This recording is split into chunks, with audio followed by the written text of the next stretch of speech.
السلام علیکم ناظرین، مفتی عبدالقیوم حافظہ اللہ تعالی ہمارے ساتھ موجود ہیں۔ مفتی صاحب سے آج ہم پوچھیں گے اگر خواب کے اندر انسان اگر پانی دیکھے تو اس کی کیا تعبیر ہو سکتی ہے؟ جی احمدہ و صلی علی رسولہ الکریم، اما بعد۔ ویسے بھائی خواب کی تعبیر کے والے سے ہم نے پہلے ایک لمبی بات کی تھی کہ اس کے لیے کچھ علامتیں ہوتی ہیں، اس بندے کو دیکھ کر پھر اس کا خواب کی تعبیر بتائی جاتی ہے۔ لیکن مطلق میں آپ کو یہ بتا دیتا ہوں کہ ایک آدمی اچھا ہے عقیدتاً، نظریتاً، پھر وہ اس کے اندر کوئی ایسا عیب جو کہ شرعی، ویسے تو گناہ ہر بندے کے اندر موجود ہیں لیکن کوئی بڑا عیب اس کے اندر شرعی نہیں پایا جاتا، تو اگر وہ شخص رات کے پچھلے پیر میں، یعنی کہ رات کے آدھے حصے گزرنے کے بعد پچھلے پیر میں اور چاند کی آخری 10 تاریخوں کے اندر، یعنی 21 سے لے کر 30 تک یا 29 تک، اور رات کے دوسرے حصے میں یعنی کہ آدھی رات کے بعد اگر وہ خواب یہ دیکھتا ہے کہ پانی کی بھی آگے 2 قسمیں ہیں، اگر وہ پانی دیکھتا ہے بالکل صاف اور شفاف پانی ہے، وہ اس کے اندر کھڑا ہوا ہے، یا وہ پانی کسی کو پلا رہا ہے، یا وہ پانی لے کے جا رہا ہے، یا پانی اس نے سر پہ اٹھایا ہوا ہے، یا وہ کسی کو پانی پلا رہا ہے،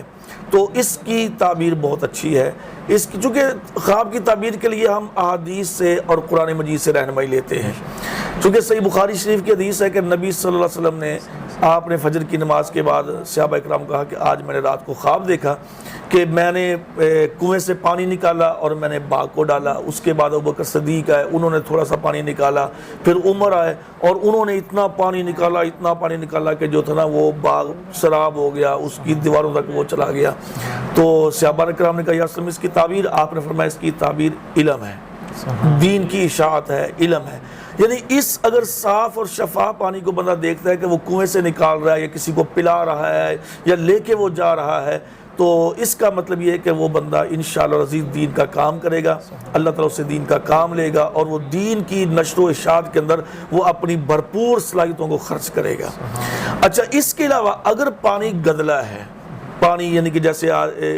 کیچڑ والا پانی ہے، گدلا پانی ہے، تو اس کی تعبیر ہوگی کہ وہ کسی مصیبت میں پھنسنے والا آدمی ہے،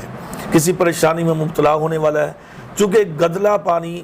جیسے کہ اس کو ہم قرآن مجید سے تعبیر کریں گے کہ اللہ نے فرمایا کہ جو جہنمی لوگ ہوں گے، ہاں جی، چونکہ وہ پھنسے ہوں گے تو وہ جب پانی مانگیں گے تو ان کو پانی، گدلا پانی ان کو دیا جائے گا پینے کے لیے۔ مطلب یہ کہ ایک مصیبت، ایک پریشانی اس بندے کو لاحق ہونے والی ہے، تو اس سے پھر بچاؤ کا طریقہ کار کیا ہے کہ وہ اللہ کے سامنے جھکے، ہاں جی، وہ اپنے رب سے معافی مانگے۔ وہ ایسا کوئی گناہ کر بیٹھا ہے کہ جس کے اندر وہ جکڑا جائے گا، اس کو صدقہ خیرات کرنا چاہیے، چونکہ صدقہ جو ہوتا ہے یہ آنے والی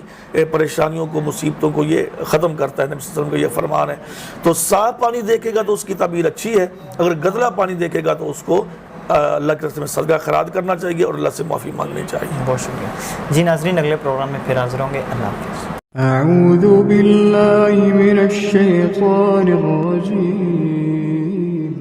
بسم